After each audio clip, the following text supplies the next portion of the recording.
자, 오늘 우리 마태복음 공부 12번째 7장입니다. 오늘은 7장 전체를 다 하겠어요. 산상수훈의 마지막 장입니다. 5장, 6장, 7장이에요. 여기까지도 5장, 6장, 7장이 산상수훈까지도 마태복음의 서론이라고 할 만합니다. 예수님이 실제 행동하시는 것, 이거는 8장부터 나와요. 산상수훈이 마태복음에는 이렇게 하나로 다 묶여져 있는데 사실 그 내용을 보면 여기저기 다른데 흩어져 있는 것들이 많이 있습니다. 마태복음 기자가 예수님에 대한 이야기를 5장, 6장, 7장 예수님에 대한 이야기가 아니라 예수님의 연설이죠.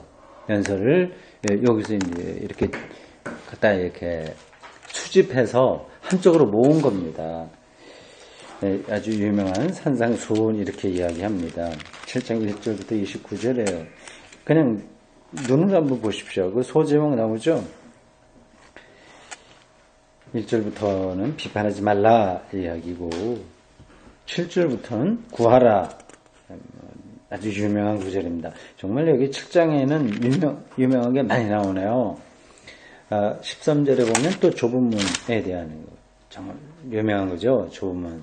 그리고 15절부터 열매로 그들을 안다 얘기하고요.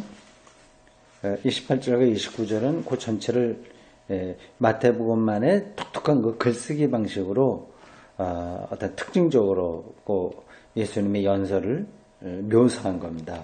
그렇게 이제 1절부터 29절까지 나와요. 요것만 잘 이렇게 연구를 해도 예수님이 어떤 분이냐, 기독교의 본질이 뭐냐를 잘 알 수 있습니다. 여기서 혹시 제일 유명한 구절이 어떤 건지 감이 오시나요? 7장이네. 네, 7장에.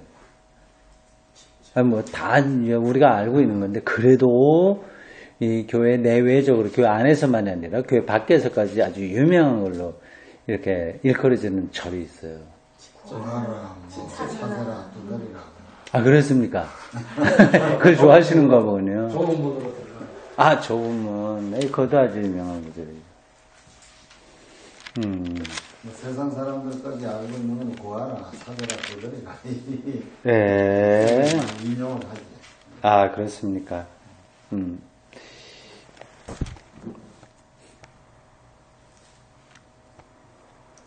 가장 이렇게 알려진 구절은 황금률이라고 부르는 구절이에요. 그런 거 들어보셨어요? 황금률. 그렇죠. 대접받고 예, 나서 그 핵심입니다. 예, 예. 가장 유명한 구절이에요.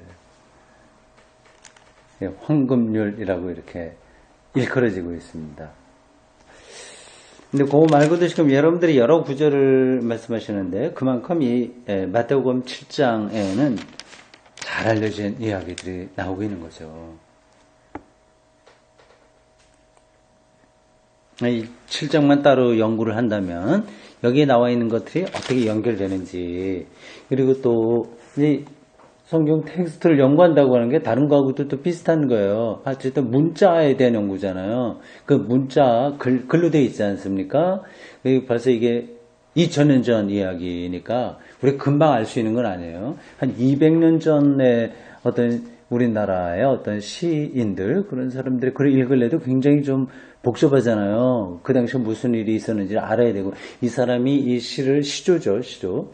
이걸 귀양 가서 쓴 건지, 약사발을 받고 쓴 건지, 아니면 과거에 합격해서 즐거워서 쓴 건지, 아니면 딸이 결혼할 때 아픈 마음으로, 이렇게 섭섭한 마음으로 쓴 시조인지, 그런 걸 다 알아야 그 글을 이해하는 것처럼, 이 성경에 나와 있는 글도 사실 마찬가지입니다. 여기에 많은 사연들이 우리가 알지 못하거나 혹은 알고 있는 사연들이 많이 들어가 있어요. 그러니까 이 7장 1절부터 29절까지를 전문적인 성서 신학자들은 그렇게 연구를 합니다. 요 구절이 지금 가장 중요하다고 한 황금률 요거만 하더라도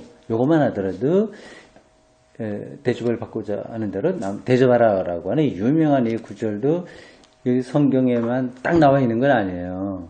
비슷한 구절이 다른 데도 있어요. 거기에는 좀 소극적으로 나와 있습니다. 네가 원하지 않는 것은 남에게 행하지 마라. 이런 것이 유대 랍비라든지 그 이외에 다른 문헌에도 좀 있습니다. 그러니까 그러한 구절들을 예수님이 어떻게 채용해서 혹은 예수님도 그런 구절들을 다른 데서 했던 것도 알고 있었겠죠. 그거 모르고 이렇게 어떤 말씀을 하고 그러지 않습니다. 그러니까 유대에서 쭉 내려왔던 것들을 예수님 다 알고 계신 거예요. 물론 예수님이 학자는 아니기 때문에 이런 것들을 학문적인 바탕에서 다 알고 있는 것은 아니되 이렇게 저렇게 최소한도 경건한 유대인으로서 성실하게 유대교 신앙생활을 하고 일주일에 한 번씩 회당에 들어가서 회당의 말을 듣고 또 여러 가지 문헌들을 성실하게 공부한 사람이라고 한다면 이제 그런 것들을 아는 거죠. 이제 그런 게 어떻게 연관되는가 그런 것들을 우리가 전문적인 신학자라고 한다면 연구할 수 있습니다. 오늘 우리는 전문적인 신학자로서 이걸 대하는 게 아니니까 그냥 신앙적인 그런 차원에서 말씀을 보도록 하겠습니다. 전체로 4단락으로 나눠져요. 4단락. 1절부터 6절. 입니다. 1절부터 6절. 이건 비판하지 말라고 하는 겁니다. 딱 눈으로 보세요. 1절부터 6절까지 있는데 5절까지는 비슷한 이야기를 쭉 가요. 한 주제를 갖고 하는 거예요. 비판하지 말라 이렇게 얘기하는데 6절에서는 좀 약간 색다른 얘기예요. 그러니까 이게 어떻게 연결되는지 그거는 조금 복잡한 이야기 가질 것 같습니다. 1절부터 6절 우리 같이 통독해서 읽겠습니다. 비판을 받지 아니하려거든 비판하지 말라. 너희가 비판하는 그 비판으로 너희가 비판을 받을 것이요 너희가 헤아리는 그 헤아림으로 너희가 헤아림을 받을 것이니라. 어찌하여 형제의 눈 속에 있는 티는 보고 내 눈 속에 있는 들보는 깨닫지 못하느냐. 보라, 내 눈 속에 들보가 있는데 어찌하여 형제에게 말하기를 나로 내 눈 속에 있는 티를 빼게 하라 하겠느냐. 의식하는 자여 먼저 내 눈 속에서 들보를 빼라. 그 후에야 밝게 보고 형제의 눈 속에서 티를 빼리라. 거룩한 것을 그에게 주지 말며 너의 진주를 대주 앞에 던지지 말라. 그들이 그것을 발로 밟고 돌이켜 너희를 찢어 상하게 할까 염려하라. 그리고 공부 시작할 때마다 늘 여러분들이 집에서 읽고 혹시 궁금한 거 특별히 강조하고 싶은 거 있으면 말씀하시라. 시간을 드렸는데 오늘 제가 깜빡 놓쳤네요. 지금이라도 혹시 7장 여러분들이 그냥 집에서 읽고서 어땠습니까? 혹시 이해가 많이 안 된다거나 좀 이전에 알고 있었던 거하고 좀 다른 것 같다라는 거라든지 뭐 있으면 말씀해 보세요.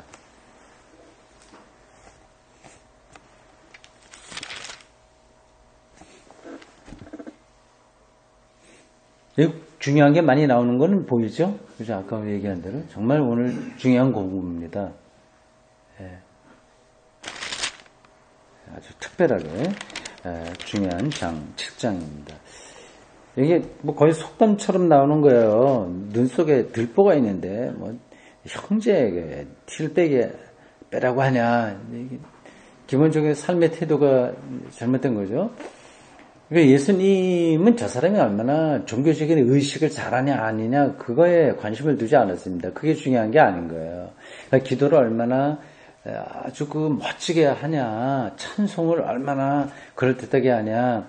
그리고 우리가 제가 6장에서 한번 봤듯이 금식, 그 경건생활 3가지 있었다고 그랬죠. 이게 구제, 기도, 금식. 이게 유대인들의 경건 의식에 중요한 건데, 근데 그거를 유대인들은 어떻게 했다고 그랬죠? 표신하게 하는 거예요. 난 이제 금식한다 표를 내는 거예요. 그러니까 얼굴 지저분하게 하고, 굶은 얼굴에 혈색이 없는 거. 아이들 그렇게 기도할 때도 이제 멋지게 이렇게 했습니다.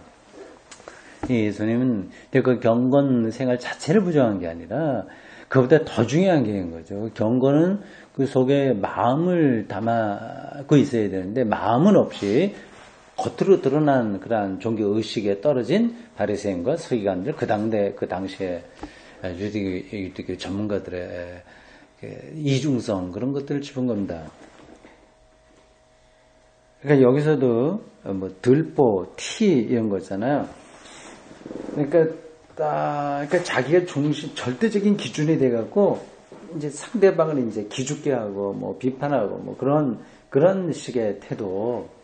이건 정말 눈 속에 큰 들보가 있는데 다른 사람의 잘못 티를 이제 빼라고 이렇게 웃기는 이야기처럼 묘사되어 있습니다. 근데 비판 자체를 예수님께서 완전히 부정한 거는 아니라고 봐야죠. 그러니까 이런 말씀이 있다고 그래서 뭐 잘못됐어 이렇게 저렇게 비판 논쟁하고 하는 것 자체를 부정하면 안 됩니다. 예수님 스스로도 비판을 사실은 많이 하셨어요. 네, 그 비판 자체가 문제가 아니라 모든 진리 논쟁은 비판에서 나오는 거예요. 비판 의식이 있어요. 근데 그걸 구분하기 쉽지 않습니다. 저 사람이 정말 진리에 대한 열정과 사모하는 마음으로 그렇게 비판하고 논쟁하는 건지, 이게 비판을 위해서 비판하는 건지를 구분하기가 조금 애매합니다.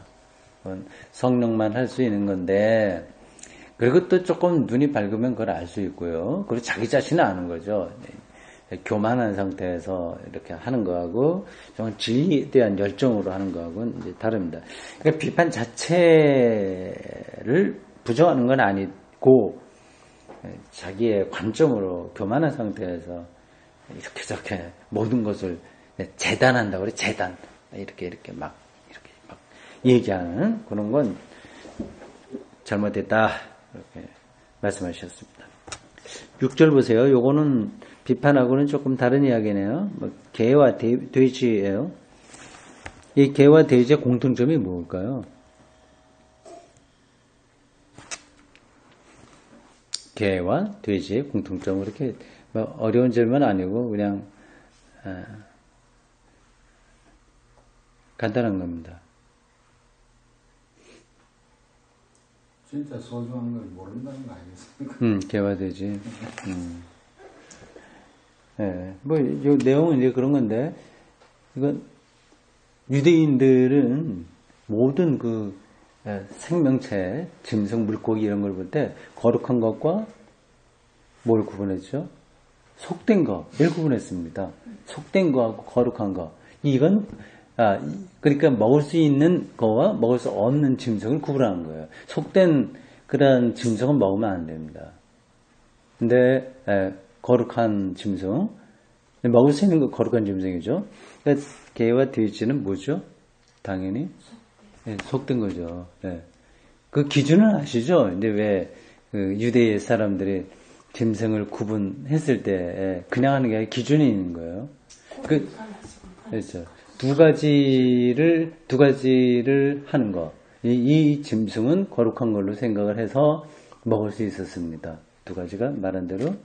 하나는 지금 말한 대로 굽이 이제 발가락이 갈라져 있어야 되는 거예요. 통굽으로 되어 있는 건 안 됩니다. 예. 요거 하나 있어야 되고 그러니까 이 돼지하고 개는 이게 갈라졌어요? 안 갈라졌어요? 안 갈라졌어요. 갈라졌지. 완전 내 질문에 속은 거야. 그 말하다가 금방 그걸 붙이니까 그건 갈라졌어요. 근데 또 하나 조건 뭐죠? 책임질을 해야 되는 거야. 이 두 가지 조건에다 들어와야 되는데 요놈들은 책임질을 안 하죠. 그러니까 문제인 거예요.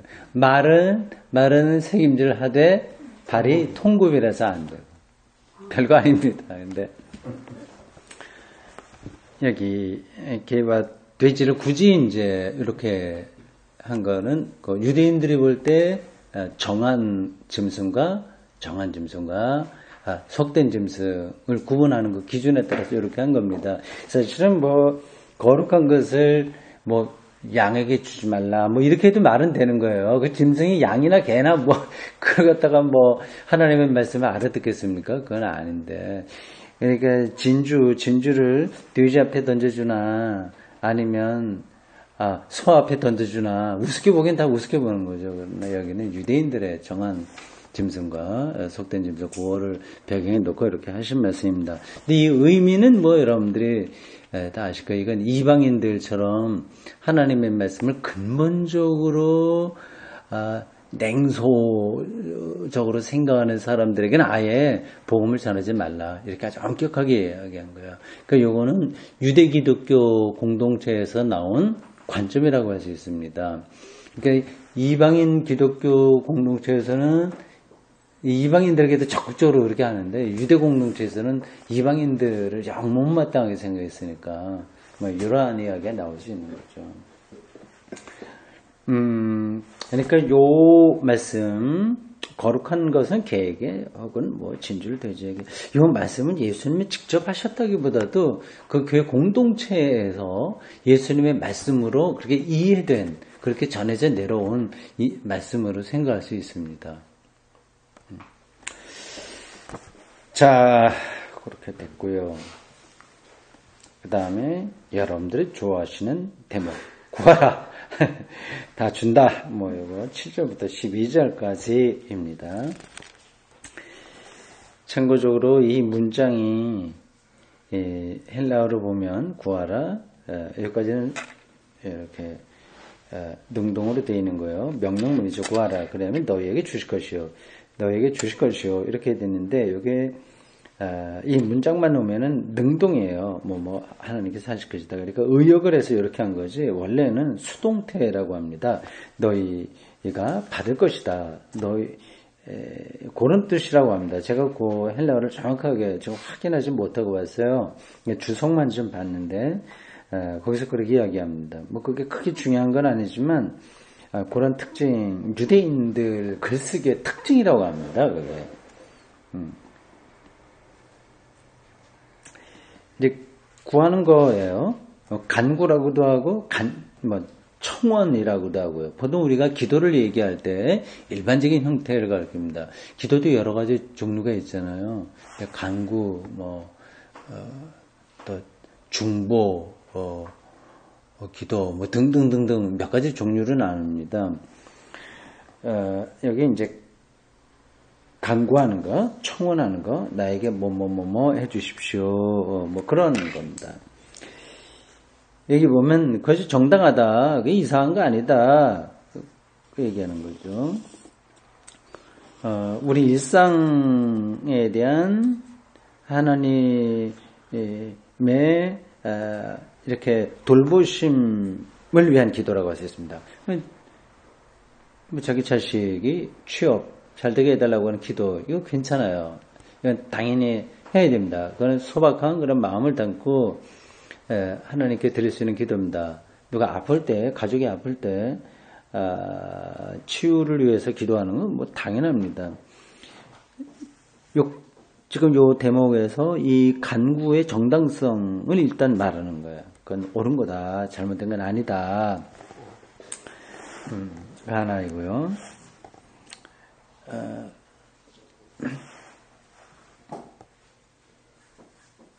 그럼 다 받는다 이렇게 얘기했잖아요. 너희가 받게 될 것이다. 구하라, 찾으라, 문을 두드리라 그렇게 되어 있습니다. 간구하라고 하는 전체를 다 그렇게 한 세 가지로 표현했습니다. 이제 된다 이제 그런 거 아니겠어요?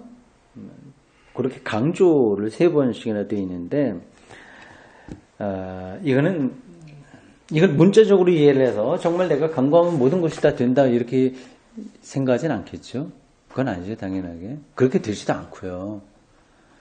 그러니까 우리 교회가 지금 여기 지하에서 여기 빌려서 사용하고 있는데, 이게 정말 불편하고 또 공기도 그렇고, 그러니까 우리 교회를 우리가 마음대로 편안하게 또 세도 내지 않을 수 있는 그러한 교회당이 하나 있으면 좋겠다. 그런 마음을 누구나 다 가질 수 있는데, 그래서 그거를 강구할 수는 있습니다. 그러나 그게 꼭 자동적으로 이루어지는 건 아니거든요. 여기에는 두 가지가 있어요. 이제 구하면 이제 받게 될 것이고 찾으면 찾아지게 될 거고 문을 두드리면 열림을 받게 될 거라고 하는 이 세 번 강조하고 있는 이 말씀에는 기본적으로 두 가지 아주 신앙적인 의미가 있습니다. 뭘까요? 그냥 생각해 보세요. 이게 자동적으로 이렇게 막 되는 건 아니다. 그걸 전제해야 되는 거예요. 왜 이렇게 말씀하셨을까요? 하나님을 향해서 그렇게 기도하라고 이렇게 말씀하신 이게 무슨 의미일까요? 답은 여러 가지 있을 수 있어요. 그냥 혹시 이게 이런 거 아닐까 이런 생각이 있어 한번 해보세요. 저보다 여러분들이 생각을 더 잘할 수도 있습니다. 저는 그냥 두 가지를 좀 생각을 해봤어요. 근데 여기 지금 7절부터 12절까지가 이제 구하라 찾아라 붙으리라 이건데 12절 말씀을 이전에 성경 읽어도 그렇게는 눈에 안 보였는데 오늘 보니까 그러므로 이렇게 이제 결론을 12절에서 결론적인 말씀을 하는 것 같이 보이거든요. 앞에 쭉 7절부터 11절까지 말씀하신 후에 그러므로 무엇이든지 남에게 대접을 받고자 하는 대로 너희도 남을 대접하라. 이것이 율법의 선지자다. 이렇게 지금 결론처럼 말씀하셨어요. 그러니까 앞의 내용과 이 뒤에 12절과는 아주 밀접한 인과관계가 있다는 얘기인데 그렇게 보면은 단순히 그저 우리가 하나님 앞에 뭘 이렇게 해주세요 그저 밤낮 밑에 입 벌리고 밤 떨어지도록 기다리는 그런 행위가 아니라 우리가 적극적으로 무언가를 해야 된다는 얘기가 보이거든요. 앞에 구하라, 찾아라, 기다리라는 것이 적극적으로 우리가 뭔가를 행위를 해야 된다. 우리가 구한다는 것은 단순히 그냥 기도만 하고 그냥 기다린다는 것이라기보다는 구하는 그것을 위해서 우리가 직접적으로 나서서 애를 쓰는 것 그렇게 생각이 됩니다. 예, 그렇군요. 네. 저는 무엇을 구하는지 그걸 이때까지 생각을 안 해봤거든요. 그걸 당연히 우리가 살아가는데 이 땅에서 살아가는 그런 먹는 것 이런 거 살아갈 때 필요한 것들을 구하는 건 이때까지 그렇게 생각을 했는데 지금 생각하니까 앞에 또 배웠듯이 그것은 다 너희가 필요한 줄 아니까 우리가 이걸 구하는 걸 무엇을 구하는지를 생각해 봐야 될 것 같습니다. 뭐예요, 그래요? 뭘 구해야 돼? 그러니까 앞에 나와 있는 구절. 예수님은 그냥 우리가 이렇게 눈에 보이는 이런 것보다는 이런 현실의 변혁을 항상 말씀하셨기 때문에 우리의 물질적인 거 이거는 이 땅에 살아가서 필요한 건 알고 있으니까 이제 여기서는 하늘나라를 구하라는 것 같은데요. 하나님 나라와 의를 구하라고 하는 게 어디 나오죠? 바로 앞에 나오죠? 6장이나 네, 6장. 우리가 지난 수요일에 공부하는 거 아닙니까? 공부한 거 아닙니까? 33절, 6장 33절. 무엇을 먹을까, 마실까, 입을까 하는 거는 이방인들이 구하는 것이니까. 너희들은 하나님 나라와 의를 구하라. 33절, 6장 33절에 있어요. 예. 지금, 숙집사가 구하라 이거를 그 33절과 연관시켜서 생각을 했다고 하는 거는 대단한 거네.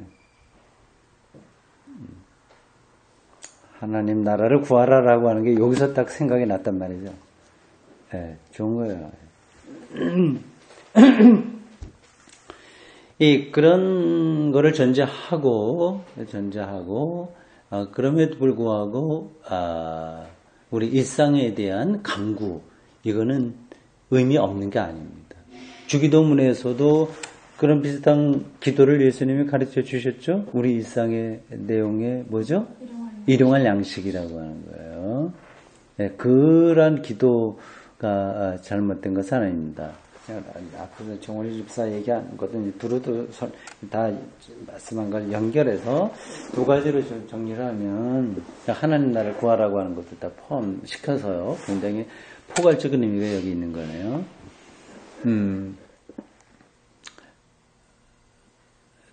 중요한 것부터 먼저 말씀드릴게요. 이건 기본적으로 하나님에 대한 절대적인 신뢰를 깔고 있는 얘기입니다. 하나님에 대한 신뢰, 절대적인 신뢰. 이게 이 강구하라고 하는 말 속에 들어있는 거예요.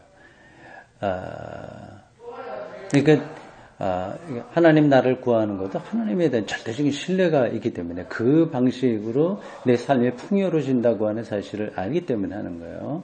그게 하나고, 또 하나는 응답하는 거 있잖아요. 여기는 뭐 응답이 그렇게 중요한 건 아니지만 뭐 찾아진다 뭐 그런 말을 그렇게 일단 이해한다고 볼 때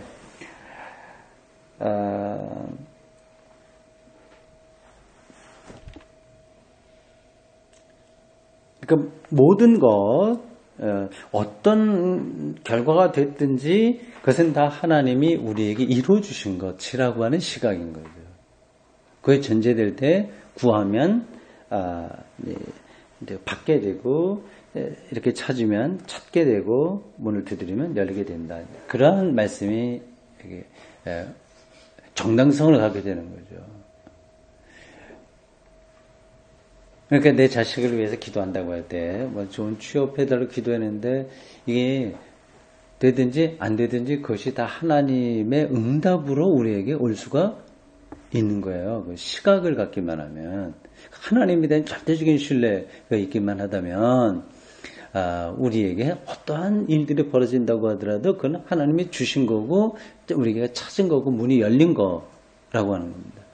그러니까 이 산상수훈에서도 전반적으로 깔려있는 게 하나님에 대한 전적인 신뢰를 갖고 있어야지 이방인들처럼 이거저거 너무 염려 바가지로 머리에 쓰고 살면서 노력해갖고 뭘 하려고 하는 거, 그거를 그런 식으로 하나님 믿는 사람들이 살면 안 된다.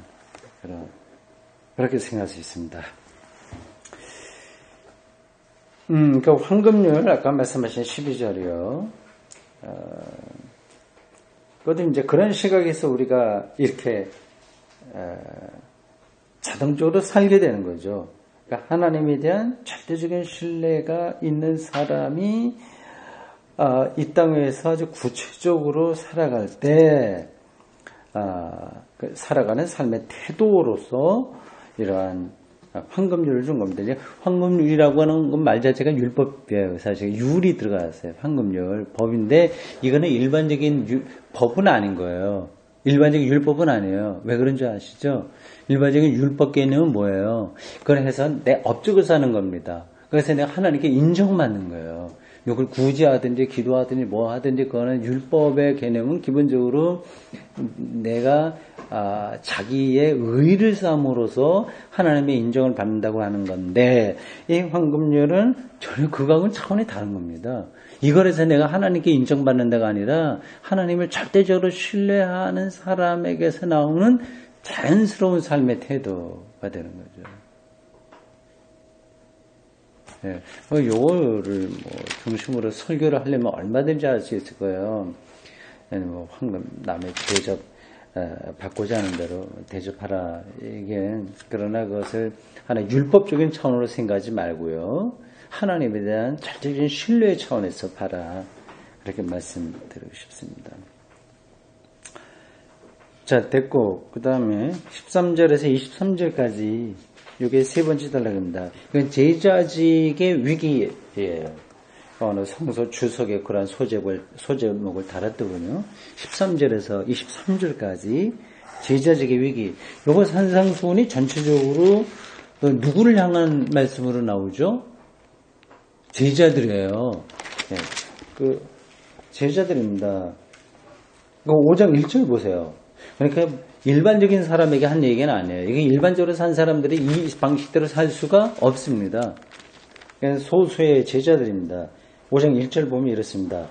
예수께서 무리를 보시고 산에 올라가 앉으시니 제자들이 나온지라. 입을 열어 가르쳐 이르시되 쭉 나가요. 7장 마지막 절까지 그랬습니다. 제자들에게 준 거예요. 그러니까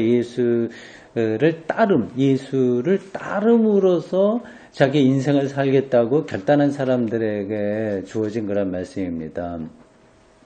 그러니까 이게 물론 그래서 지금 우리에게 목사, 선교사 이런 사람들이라고 한정 지을 필요는 없어요.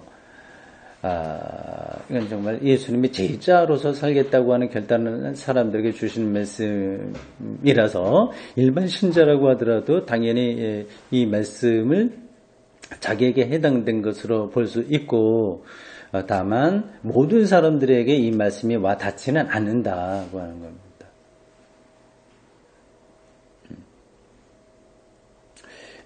이 대목에서 제자직의 위기, 하나님의 말씀대로 이렇게 부름받아서 마치 제가 수도승처럼, 제가 사도처럼 살려고, 선지자처럼 살려고 하는 사람들에게서 일어날 수 있는 위기를 말하고 있어요.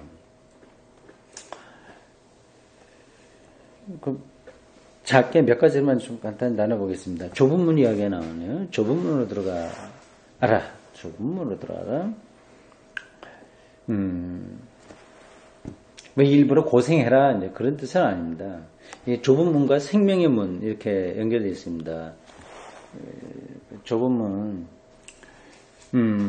나는 세상 사람들처럼 술, 담배 안 해. 이게 좁은 문은 아닌 거예요.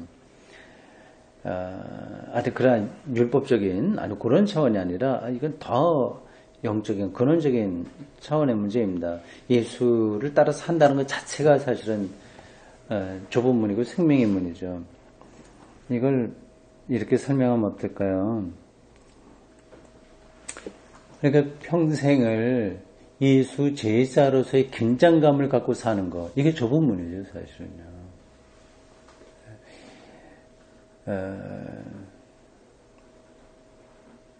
긴장감을 놓치는 거, 이게 반대의 문이죠. 큰 문, 넓은 문, 그렇게 볼 수가 있습니다. 그러니까 예수를 따른다고 하는 건 사실은 정말 긴장이에요.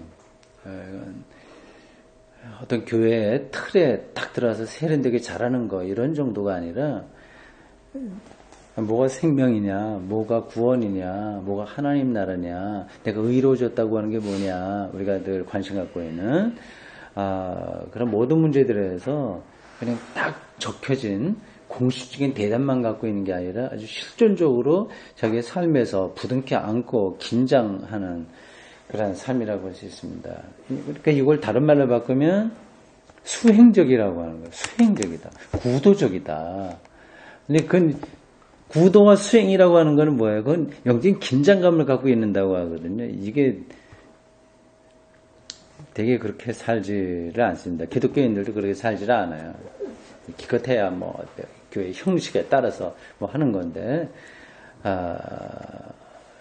거의 좁은 문이다. 사도들은, 선지자들은 예수님의 부름을 따랐다고 하는 것으로 자기의 삶을 이해하는 사람들은 수행적인 제자로서의 삶을 살아야 되는데, 그걸 좁은 문, 생명의 문, 이렇게 얘기했습니다.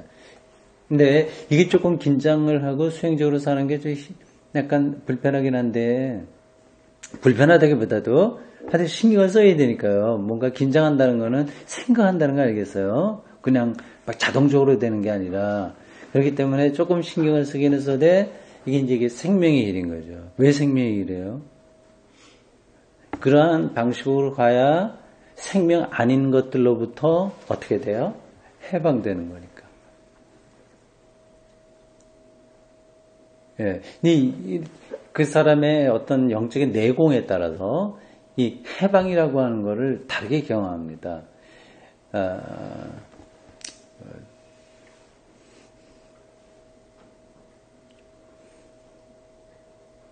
예, 다른 것부터 연결 많이 해서 우리 생각해야 될 거리로만 생각하시고, 오늘 여기까지만 하겠습니다. 그 문제 거기까지 하겠어요. 그 다음, 15절부터, 정말 중요한 이야기가 나오네요. 거짓 선지자들이 나오네요. 거짓 선지자. 양의 옷을 입고 너에게 나온다. 양의 옷을 입고 나온다는 게 우리 사자 용어인가? 뭐 그걸로 있는 것 같은데. 양두구육. 예? 양두구육. 아, 맞네. 양두구육. 역시 국어 선생님이시라도 딱 양두구육. 예. 네, 겉으로는 양이죠. 속에는 1이에요. 정확하게 표현되어 있네요. 근데 이게 잘 표시가 나지 않습니다.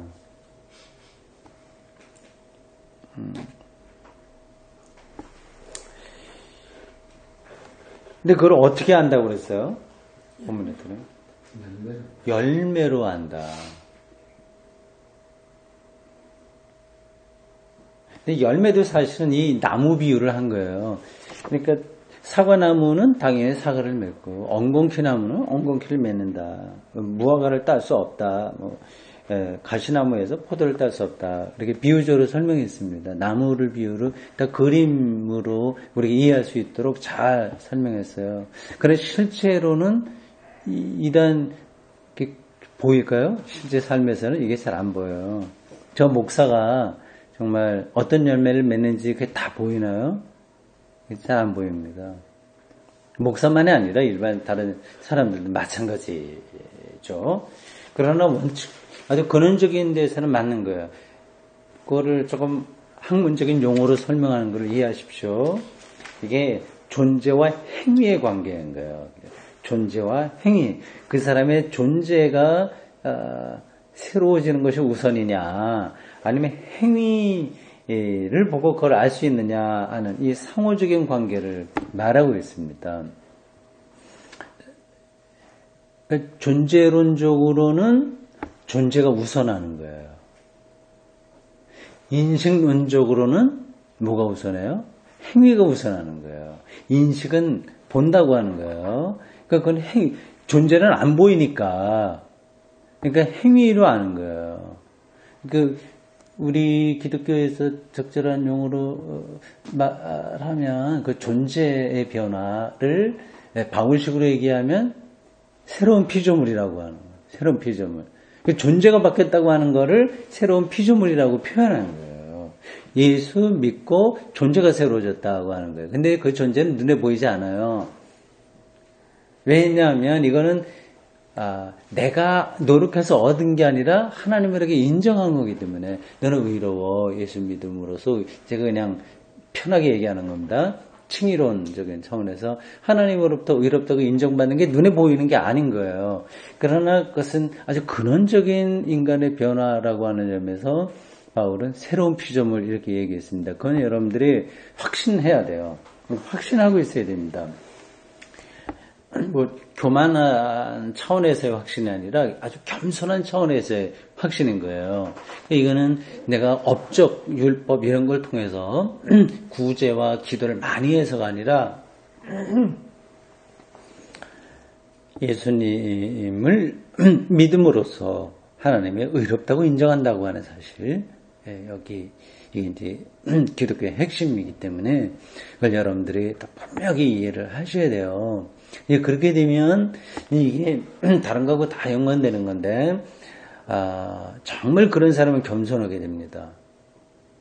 왜 그렇죠? 내가 노력해서 얻은 게 아니라 주어진 거기 때문에 그래 인정을 받기 때문에 그걸 정말 아는 사람들은 겸손하게 되고 아까 나온 황금률 대접받고자 하는 대로 대접해야 된다는 거를 아주 실질적으로 알게 되는 거죠. 여기 나무 그런 관계 있어요. 굉장히 중요합니다. 집에 가서 좀 더 읽어보세요. 그러니까 이 두 개가 다 구분되지는 않습니다. 존재론적으로 볼 때는 그 새로운 피조물이라고 하는 그 존재가 중요하고 인식, 뭘 알아본다고 하는 차원에서는 행동이 중요해요. 그러한 어떤 그 상호적인 연관 속에 있습니다. 그러나 기본적으로 저는 그런 입장이에요. 존재론적인 차원이 더 중요하다.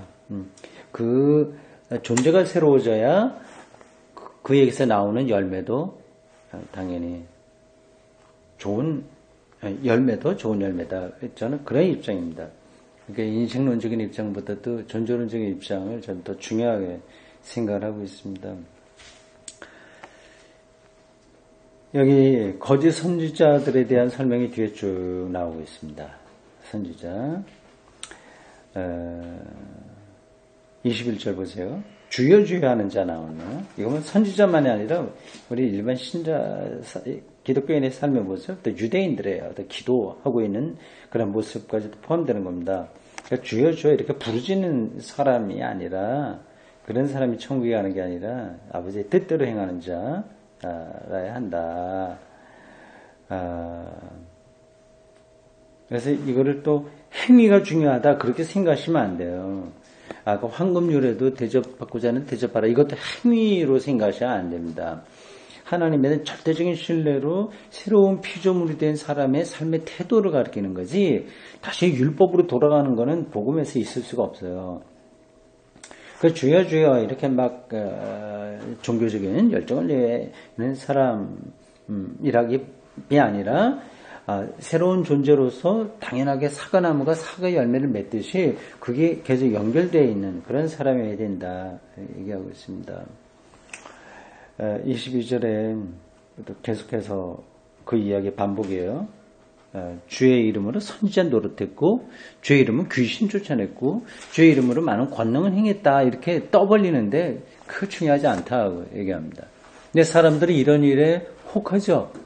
저 사람 뭐 귀신 쫓아냈대. 뭐 성령으로 뭐 굉장히 큰일을 하는 것 같아. 뭐 권능을 행했다 이런 얘기들이요. 성령하고 악령은 종이 한 장 차이입니다.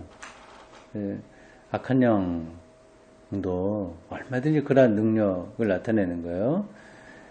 뭐 정치적인 차원에서도 그렇고 뭐 이런 여러 군데서 많이 그렇습니다. 거짓 선지자들. 그러니까 교회 안에도 이런 사람들이 나타날 수 있는 가능성이 있다 없다? 있다고 하는 뜻입니다. 위기 따라다니게 되어 있습니다. 자기 성찰을 꾸준하게 하면서 신학적으로 검증을 받아야 되고 통합적으로 그러한 자기 정화가 가능한 공동체로 가야죠.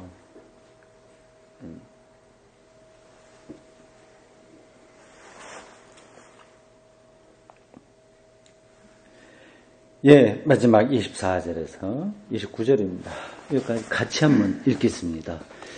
그러므로 누구든지 나의 인을 듣고 행하는 자는 그 집을 반석 위에 지은 지혜로운 사람 같으리니 비가 내리고 창수가 나고 바람이 불어 그 집에 부딪히되 무너지지 아니하나니 이는 주추를 반석 위에 놓은 까닭이요 나의 이 말을 듣고 행하지 아니한 자는 그 집을 모래 위에 지은 어리석은 사람 같으리니 비가 내리고 창수가 나고 바람이 불어 그 집에 부딪힘에 무너져 그 무너짐이 심하니라. 예수께서 이 말씀을 마치시매 무리들이 그의 가르치심에 놀라니 이는 그 가르치시는 것이 권위 있는 자와 같고 그들의 서기관들과 같이 아니함이라. 아멘. 이 권위 있는 자와 같고 서기관들과 같지 않다고 얘기하네요. 사실은 서기관들이 권위 있는 사람들이었어 그 당시에요. 이거 뭐 박사학위 가진 사람들, 뭐 누구나 인정할 수 있는 그런 아주 리더들이었었는데 마태복음 기자는 그거 겉으로 드러난 권위가 아니라 정말 실질적인 권위, 이건 하나님의 권위라고 할 수 있겠죠. 그러니까 뭐 예수님의 뭐 목소리가 컸다고 권위 있는 건 아닐 거고 예수님이 말씀하실 때 뒤에서 후광이 막 빛났다 뭐 그런 것도 아닐 거고요. 예수님의 말씀에 권위 있다고 하는 게 어떤 뜻일까 더 생각을 해보십시오. 그리고 어떤 허식 그리고 어떤 율법주의 그리고 공자왈하는 뻔한 이야기, 그리고 뭐 도덕주의적인 어떤 훈계, 계몽, 뭐 이런 차원이 아니라 생명의 근본을 그분이 우리에게 말씀하셨기 때문에 그렇습니다. 우리의 영혼이 공명되는 어떤 말을 들을 때, 저 사람의 말이 권위가 있다, 그걸 느끼지 않습니까? 예수님이 이런저런 당시에 정말 당대의 대단한 서기관 바리새인들, 뭐 종교제사장들, 이런 뭐 그런 사람들하고는 전혀 다른, 그들은 종교 의식이에요. 종교적인 사람들이야. 예수님은 종교적인 분이 아니라 생명 근원의 분이기 때문에 사람들이 정말 놀랄 수밖에 없는 권위를 예수에게서 경험했습니다. 예, 28절 보세요. 여기서 이렇게 표현되어 있습니다. 이 말씀을 마치심에 이렇게 되어 있죠. 이게 마태복음 기자의 아주 전형적인 글쓰기 특징이라고 하네요. 그 주석에 보면 이렇게 표현된 부분이 마태복음에 나와 있는 5번의 예수님 연설에 나온다고 그래요. 5번에 걸쳐서 마태복음에 예수님의 연설이 종합적으로 나오는데 그때마다 이런 표현이 나옵니다. 지금 여기 있죠. 참고적으로 한번 찾아볼까요? 11장 1절 보십시오.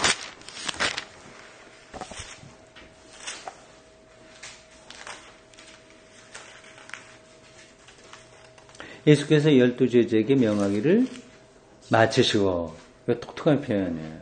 여기 마태복음만의 글쓰기 방식입니다. 마치시고 나왔어요. 그 다음에 13장 53절.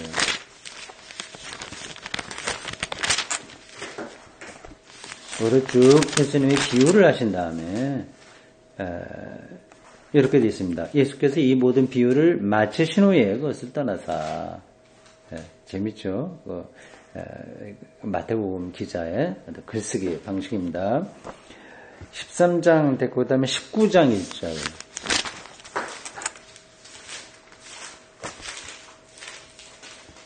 이렇게 되어 있어요. 예수께서 이 말씀을 마치시고, 여기도 그렇게 되어 있습니다. 재밌죠? 네. 마지막으로 26장 1절.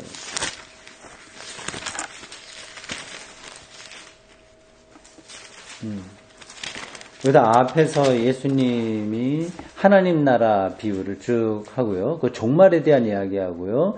그거는 25장, 뭐 이 앞쪽에서요. 24장부터가 굉장히 길게 합니다. 예수님의 연설이 쭉 나와요. 그러면서 그 쭉 예수님의 연설을 거기서 정리를 한 다음에 26장 1절에서 이 말씀을 마치시고, 여기도 똑같이 그렇게 표현하고 있습니다. 이 말씀을 다 마치시고, 다를. 그렇구나. 네, 다 마치시고, 예. 예, 다시 우리 본문으로 돌아갑니다. 반석 위에 집을 세운 사람과, 모래 위에 집을 세운 사람을 비유적으로 그래서 예수님께서 말씀하셨습니다. 이건 너무 쉽기 때문에 설명할 필요 없어요. 다만 한 가지만 짚는다면 반석 위에 집을 세우는 사람은 어떤 경우냐면 나의 이 말을 듣고 행하는 자라고 그랬어요. 그러니까 예수님의 말씀에 있는 거예요. 그러니까 예수님의 말씀을 받아들이고 그 말씀에 의존해서 사는 사람들은 비가 오거나 창수가 나거나 어려운 일을 당하거나 뭐 등등등등 그래도 흔들리지 않는 그러한 집을 지은 사람과 같다. 그렇게 얘기하고 있어요. 여기서 핵심은 예수님의 말씀입니다. 정말 그렇습니다. 예수님의 말씀은 곧 예수님 인격 자체고요. 예수의 운명을 가리키고 예수님의 약속을 더불어서 또 예배까지 포함한다면 예수님이 행하신 성찬, 유월절, 만찬까지 포함한 전체에 자기 삶이 온전히 일치한다면 그는 흔들리지 않은 인생의 집을 세운 사람과 같습니다. 구체적으로 어떤 거냐? 한마디로만 그런 말씀을 드린다. 왜 흔들리지 않냐? 얘기하는 거는요. 우리가 뭘로 흔들려요? 세상에서요. 주로. 사는 게 힘들잖아. 어려운 일 당하잖아요. 배신당하거나 뭐 이런저런 것들이요. 그리고 궁극적으로는 뭐예요? 죽음, 이런 것의 두려움, 자기 소멸에 대한 아주 그 두려움, 이런 것들로 흔들리지 않습니까? 다 그렇잖아요. 근데 그게 이제 죄와 죽음의 문제거든요. 죄는 여러 가지 우리가 염려되는 것들을 내가 스스로 다 해결해서 나를 완성시켜 보겠다고 하는 그런 삶의 태도를 가리키는 거예요. 나쁜 게 아닙니다. 그게 좋은 거에 노력하는 모든 것들인데 그게 결국은 죄라고 하는 거는 자기 스스로 자기를 완성시켜 보려고 하는 노력이기 때문에 그렇습니다. 그러니까 예수의 말씀 안에 있다고 하는 것, 예수님과 일치된다고 하는 것은 바로 이러한 것들로부터 해방이거든요. 그러니까 세상에서 흔들리는 것들로부터 해방됐다면 그 사람의 신앙이 어느 정도냐에 따라서 다르긴 하겠지만 당연히 흔들리지 않은 집이 되는 거죠.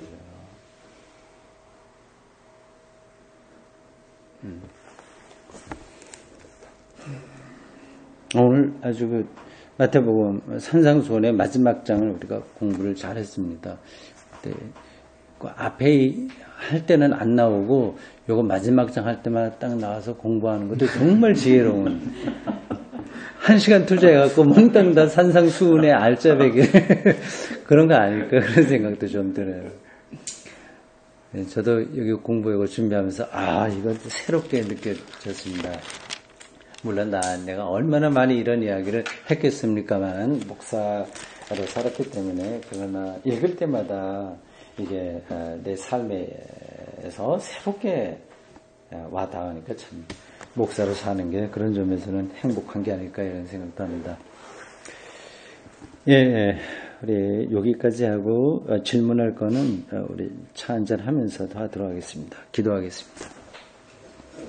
주님, 오늘 이렇게 산상수훈 마지막 장 7장을 같이 공부했습니다. 2000년 전 마태복음 기자가 전해져 이 말씀을 2000년이라고 하는 이 시간을 뛰어넘어 오늘 여기 이 지하 공간에서 소수지만 함께 모여 읽을 수 있다니 얼마나 감사한 일인지 모르겠습니다. 우리 산상수훈의 말씀을 다 마치자 사람들이 이 가르침에 놀랐다고 하는 것처럼 오늘도 우리는 똑같은 놀라움을 경험합니다. 우리 삶의 근본을 알게 되었으니 놀라지 않을 수 어떻게 있겠습니까? 반석 위에 집을 세운 사람처럼 예수님의 말씀에 더 깊이 들어가는 저희들 되도록 인도해 주십시오. 예수님의 이름으로 기도합니다. 아멘.